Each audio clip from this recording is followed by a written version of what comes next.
중요한 부분은 입니다. 다이어트를 하는 과정에서 이 충분히 유지되지 않으면 피부가 약간 느슨해지면서 주름이 더 또렷하게 보일 수 있습니다. 특히 목 피부는 얼굴보다 훨씬 얇은 편인데요. 그래서 작은 변화에도 주름이 비교적 쉽게 보이는 특징이 있습니다.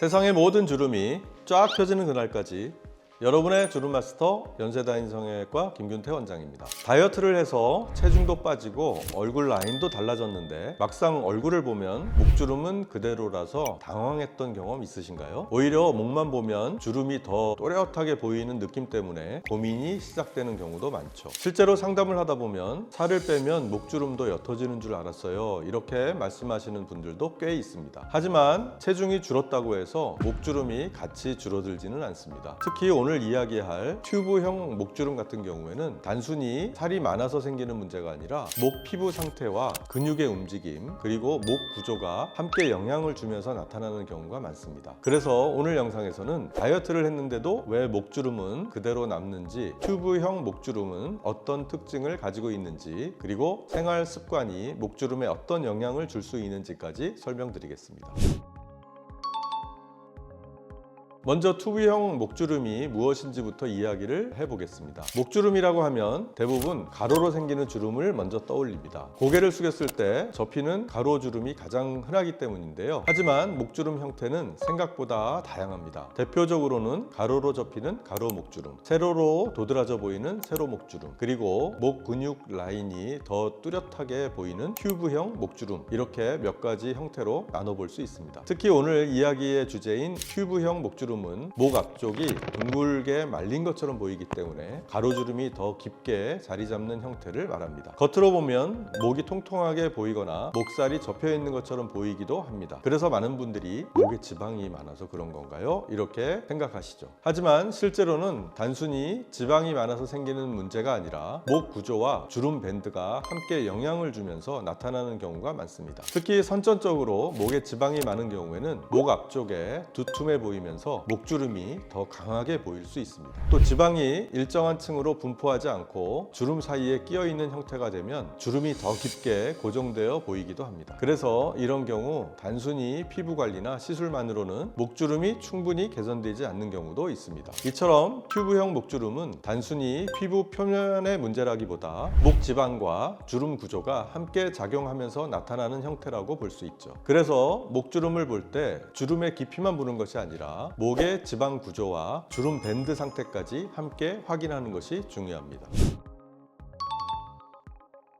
그렇다면 왜 다이어트를 했는데도 목주름은 그대로 남는 걸까요? 많은 분들이 이 부분에서 조금 헷갈려 하시는데요. 살이 많으면 목주름이 생기고 살이 빠지면 목주름도 같이 줄어든다고 생각하기 때문입니다. 오히려 다이어트를 하면서 얼굴과 목 주변 지방이 줄어들게 되면 목 아래 구조가 더 또렷하게 드러나는 경우도 있는데요. 쉽게 말하면 지방층이 얇아지면서 목 앞쪽 주름이나 구조가 더 잘 보이게 되는 것이죠. 그래서 체중이 줄었는데도 목주름이 그대로 남아있거나 오히려 더 눈에 띄는 느낌을 받기도 합니다. 또 하나 중요한 부분은 피부 탄력입니다. 다이어트를 하는 과정에서 피부 탄력이 충분히 유지되지 않으면 피부가 약간 느슨해지면서 주름이 더 또렷하게 보일 수 있습니다. 특히 목 피부는 얼굴보다 훨씬 얇은 편인데요. 그래서 작은 변화에도 주름이 비교적 쉽게 보이는 특징이 있습니다. 그리고 목은 하루 동안 생각보다 많이 움직이는 부위입니다. 말을 할 때, 고개를 돌릴 때, 고개를 숙일 때 등 목 근육이 계속 움직이기 때문에 주름이 자리 잡기 쉬운 환경이 만들어집니다. 그래서 다이어트를 했는데도 목주름이 남아있다면 단순히 살이 남아서라기보다 피부 탄력, 목 구조, 지방 분포 세 가지 요소가 함께 영향을 주었을 가능성이 높습니다.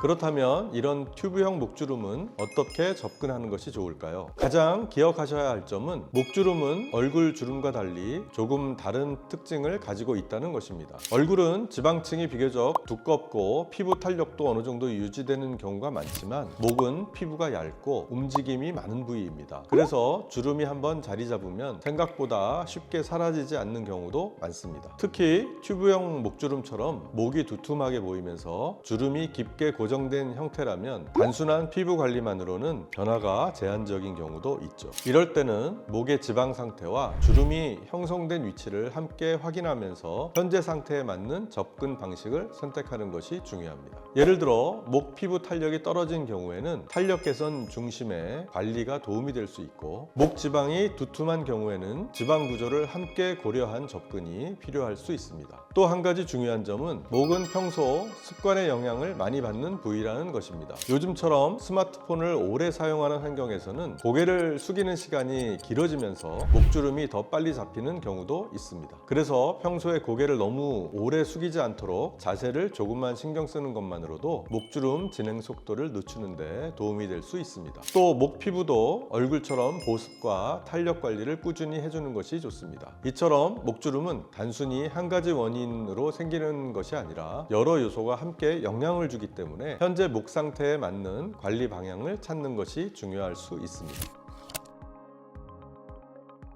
다이어트를 했는데도 목주름이 그대로 남는 이유는 단순히 살이 빠졌느냐는 문제는 아닙니다. 목주름은 피부 탄력, 목의 지방 구조, 그리고 목주름이 형성되는 위치처럼 여러 요소가 함께 영향을 주면서 나타나는 경우가 많습니다. 그래서 체중이 줄어들었다고 해서 목주름까지 자연스럽게 같이 줄어드는 것은 아닐 수 있습니다. 특히 튜브형 목주름처럼 목 구조가 함께 영향을 주는 형태라면 단순한 피부 관리만으로는 기대했던 만큼 변화가 크지 않을 수 있죠. 이럴 때는 지금 보이는 목주름이 어떤 구조에서 시작된 것인지 한번 확인해 보는 과정이 필요합니다. 오늘 영상이 다이어트를 했는데도 목주름 때문에 고민하고 계셨던 분들께 왜 이런 변화가 나타나는지 이해하는 데 조금이나마 도움이 되셨으면 좋겠습니다. 지금까지 연세다인 성형외과 김균태 원장이었습니다. 감사합니다.